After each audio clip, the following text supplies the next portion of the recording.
Efésios,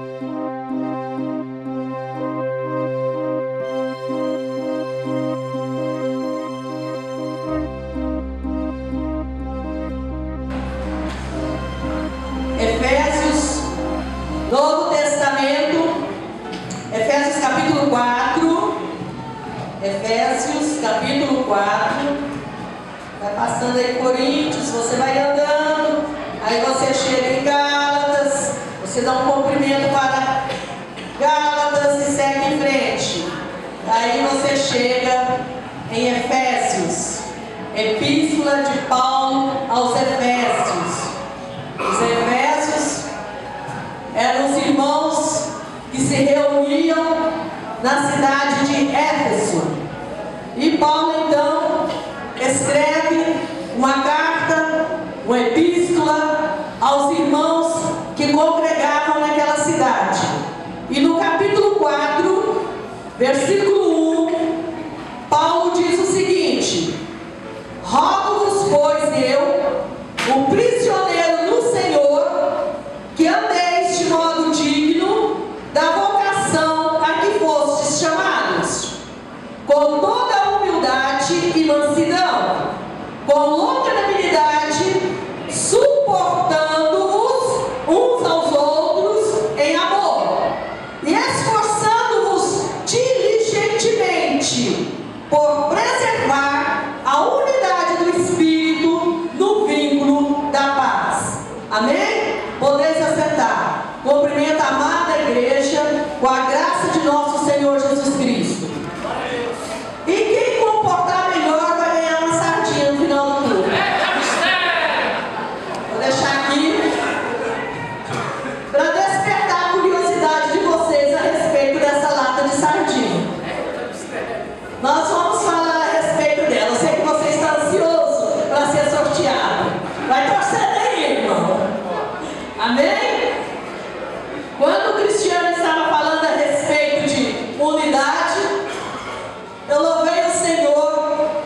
de dar um bom dia.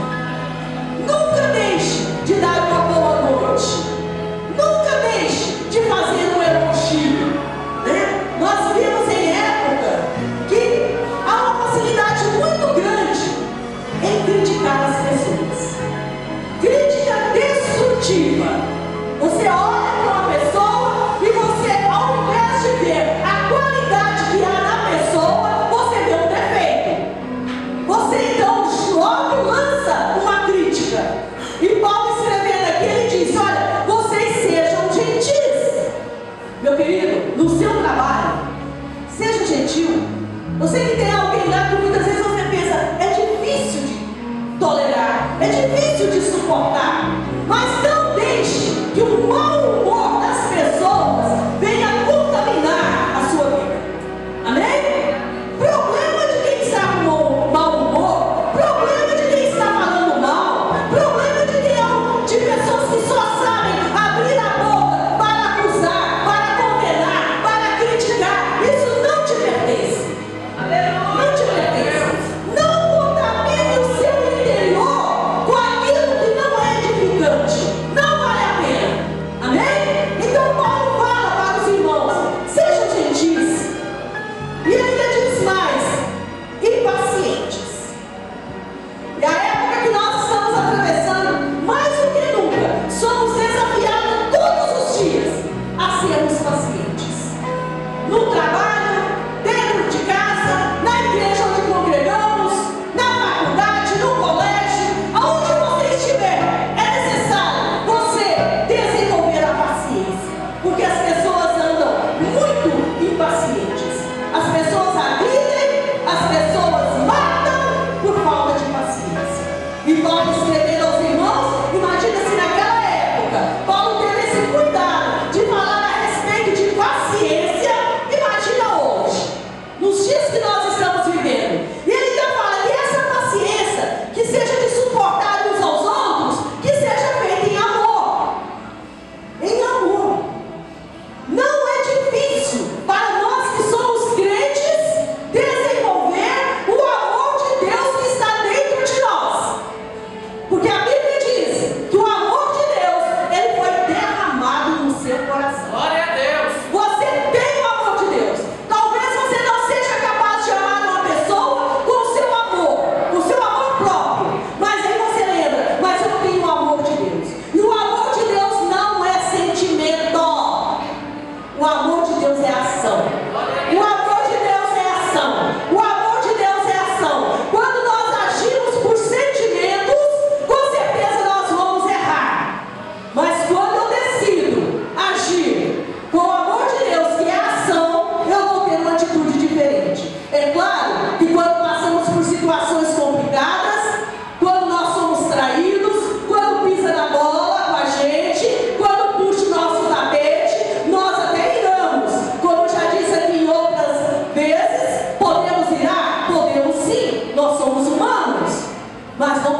Meu querido, seja prisioneiro, mas seja de Cristo. O que é que Paulo fala? Sou prisioneiro do Senhor Jesus. Seja prisioneiro de Cristo. E ele é tão prisioneiro do Senhor que ele escreve aqui no sentido de que ele estava colado com Jesus, estava unido com o Senhor. Amém? Glória a Deus. Louvado seja o Senhor.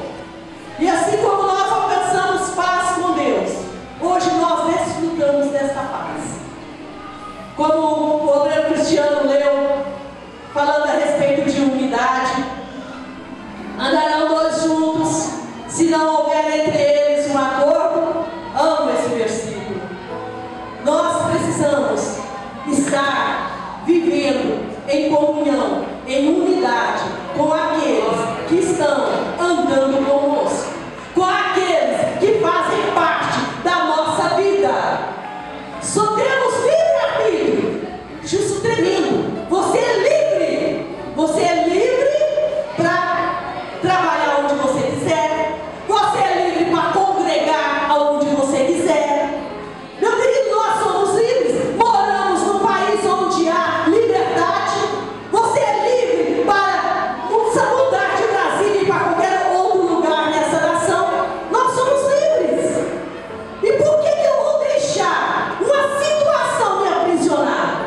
Mas em nome de Jesus, o Espírito Santo está neste lugar trabalhando. Ele está trabalhando, ele está curando os nossos sentimentos. Deus não tem prazer em ver ninguém, meu querido, ser prisioneiro daquilo que é ruim. Seja prisioneiro do Senhor.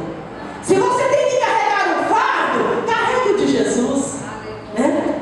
O fardo de Jesus é leve, o seu jugo é suave. Não deixe nenhum peso sobre os seus ombros, porque você é livre. Amém? Glória a Deus. E como nós precisamos, para manter a unidade, como nós precisamos aprender a relacionar com aqueles que fazem parte da nossa vida. Nós temos que aprender.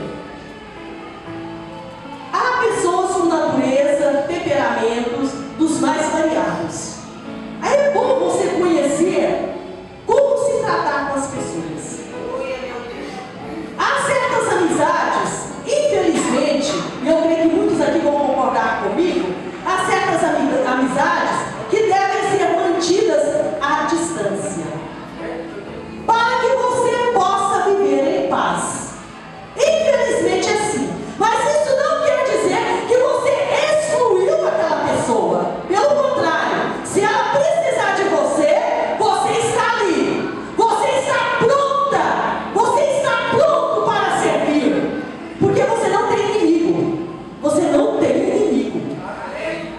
Mas para que você possa viver em paz, é a necessidade de manter uma certa distância. Então faça isso se for necessário. Dependendo de você, procure viver em paz. Amém? Porque você tem a paz de Deus dentro do seu coração. Agora, quando se trata do marido, quando se trata dos filhos, da esposa, dos pais, não há como manter uma certa distância. Quando se trata dos irmãos em Cristo, aonde você congrega, né? Não tem como. Aí Deus usa essas pessoas, sabe para quê? Para nos corrigir. É uma troca. Você está corrigindo alguém e alguém também está te corrigindo. E com isso nós estamos crescendo. Nós estamos aperfeiçoando o nosso caráter. Não podemos ser a vida toda meninos em Cristo. A Bíblia diz que há necessidade do crescimento. Eu preciso de crescer. Eu preciso de amadurecer. Eu tenho que sair dessa fase de menino em Cristo e atingir um nível mais elevado. E isso é possível em Cristo. Ninguém tem o direito de impedir o nosso crescimento espiritual. Amém? Quem te salvou não foi o homem. Quem te salvou foi Deus por meio de Jesus.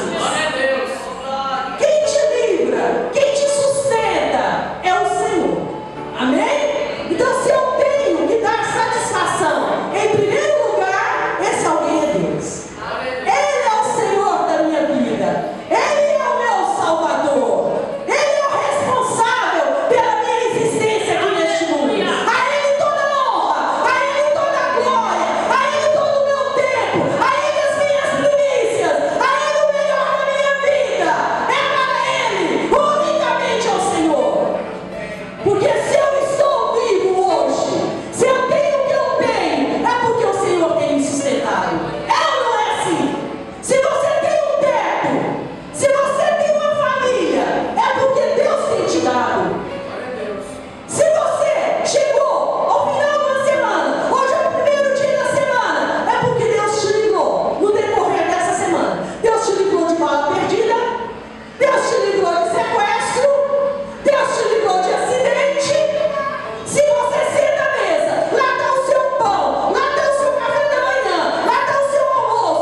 O óleo. O óleo fala de quê? Fala de unção. Então, o que faz com que a unidade seja preservada na igreja é a unção. É a unção. Na igreja onde há unção, há unidade. Porque a unção tem o poder de quebrar todo jugo, toda cana de Satanás. A unção tem o poder de mudar uma situação. Aquele irmão que você olha muitas vezes de rabo de olho, a unção do Senhor vai fazer com que você ame. A unção tem esse poder. As sardinhas são conservadas aqui dentro porque há óleo. Nós necessitamos colocar a unção de Deus a trabalhar no nosso meio. Porque todos nós que somos crentes temos a unção do santo. Amém? Mas eu quero falar de coisas que não tem aqui dentro e que isso faz com que a unção seja preservada. As sardinhas, para serem colocadas aqui dentro, foram cortados seus rabinhos. Ou seja, são cortados os rabinhos das sardinhas. Você sabe que o que muitas vezes atrapalha um bom relacionamento, uma comunhão, é quando a pessoa tem rabo preso? Né? Isso fala de transparência. Fala de transparência. A nossa vida, meu querido, deve ser como um livro aberto. Se alguém falar, está falando mentira. Porque você tem uma vida transparente. Você não tem rabo preso com ninguém. Ninguém pode andar com medo de alguém em qualquer momento levantar, apontar o dedo para você, te acusar, fazer uma cobrança. Você vai dizer: não, eu não tenho rabo preso com ninguém. A sardinha não tem. Outra coisa interessante: a sardinha não tem dentes. E para que a unidade, a comunhão, a harmonia, a unidade possa ser preservada no nosso meio, nós não podemos estar mordendo uns aos outros. Infelizmente isso acontece muito dentro da igreja. Nós não somos pitbulls. Nada de ficar mordendo uns aos outros. Nós somos uma comunidade, estamos aqui com um propósito de crescer no conhecimento, no entendimento, sermos prósperos no Senhor. Portanto, meu querido, nada de morder uns aos outros. Amém? Outra coisa também que eu quero falar: as sardinhas não têm espinhos. Se há algo que impede muito bom relacionamento, são as alfinetadas. Pessoas alfinetando o tempo todo. O tempo todo as pessoas estão alfinetando, sabe? Tem aquele prazer mórbido de alfinetar. Meu querido, não seja alfinete na vida de ninguém. Em nome de Jesus. A comunhão, a unidade, para ser preservada, é necessário que ela seja sem espinhos. Amém? E outra coisa que as sardinhas não têm aqui dentro dessa lata é cabeça. Quem já comeu a cabeça, abriu uma lata e comeu a cabeça da sardinha? Não tem a cabeça. Isso também traz um ensino muito precioso. Tanto na igreja, como no trabalho e dentro da sua casa. 3 ambientes, também na faculdade, no colégio, mas vamos concentrar nesses 3 ambientes. Existe dentro da sua casa uma hierarquia, e essa hierarquia precisa de ser respeitada. Na igreja existe uma hierarquia, e essa hierarquia precisa de ser respeitada. Na vida da esposa, há um líder, há um cabeça, e essa cabeça precisa de ser respeitada. Isso faz com que a unidade seja desenvolvida dentro de um lar. Infelizmente, você chega nas casas de hoje, principalmente hoje em dia, se tem o pai, a mãe, vamos supor, 3 crianças. Ali tem 5 cabeças. O pai manda, a mãe manda, os filhos mandam. Margot, imagina você vendo uma pessoa ou um bicho com 5 cabeças. Você vai dizer que isso é anormal. Isso é um monstro. Então, minha amada, você que é mulher, seu marido, a Bíblia diz que ele é o seu cabeça. Ele é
Amém?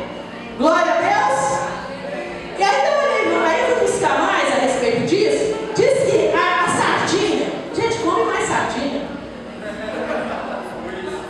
Aí depois disso, eu já gosto de sardinha. Falei, não consegue comer mais, a gente não compra, né? É um produto barato. Olha só, o que a sardinha é? Excelente fonte de proteínas completas. De alto valor biológico. Ferro, fósforo, magnésio, vitamina A, B, D e K. Tudo isso nesse peixe tão pequenininho e gostoso. Mas diz que não é bom você fritar a sardinha que você tira os valores nutrientes dela. Então, não vou tirar essa aqui não, porque eu vou comer essa aqui amanhã. Mas dá para as crianças. Sardinha tem o seu valor nutriente. É saudável. E ela nos ensina. Todas as vezes que você vê uma lata de sardinha, você vai lembrar: eu não sou uma ilha. Eu preciso de relacionar com as pessoas. Eu preciso de viver em comunhão. Eu preciso de viver em unidade. Porque isso é saúde para mim. Isso fortalece o meu coração. Isso me faz crescer. Amém? Glória a Deus. A Bíblia diz que fala de 3 valores importantíssimos na vida cristã, que é a fé, a esperança e o amor. Mas entre esses 3, a Bíblia fala do mais nobre, que é o amor. E este vai perpetuar, este vai entrar para a eternidade. A fé, quando Cristo voltar, nós não vamos precisar mais dela. Nós vamos precisar mais de fé. Vamos estar com o Senhor na glória. Não vamos precisar mais de esperança. Nós já estaremos vivendo Cristo, que é a esperança da glória. Mas o amor, ele começa aqui e vai perpetuar lá na eternidade. Portanto, ame. Olha para o teu vizinho e fala assim: faça favor de me amar.